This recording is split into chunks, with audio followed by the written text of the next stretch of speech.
Kas te notika? Cik tālu tas bija Evikas Siliņas un cik tālu tas bija jaunās vienotības gājiens?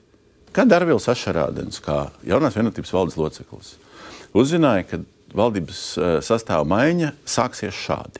Kopumā premjera šo lēmumu par šādām izmaiņām pieņēma pagājušās nedēļas nogalē, kurā tas tika, tā teikt, rūpīgi izvērtējot gan sarunas ar ministriem, gan arī kopumā sabiedrības attieksmi. Premjera pieņēma lēmumu un nostādīja savu partiju faktu priekšā. Es varu teikt tā, ka valde tātad nedēļas sākumā deva premjerai pilnu mandātu pieņemt šādu lēmumu, un premjera arī šādu lēmumu pieņēma. Tieši tā, kā tas satversmē ir rakstīts, ka premjera aicināti ministri veido valdību.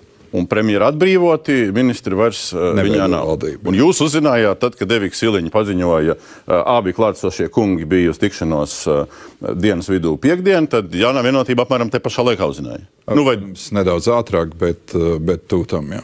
Bet jaunā vienotība deva mandātu vispār neapspriežot. Varbūt ne tas ministrs, varbūt šis ministrs, varbūt tā, varbūt šā. Vēlreiz mums. Mandāts jeb kāds lēmums. Jaunā vienotība deva premjerai pilnu mandātu rīkoties šajā situācijā un izvērtēt, kuri ministri tad saglabās amatu kabinetā un kuri, tā teikt, vairs nesaglabās amatu.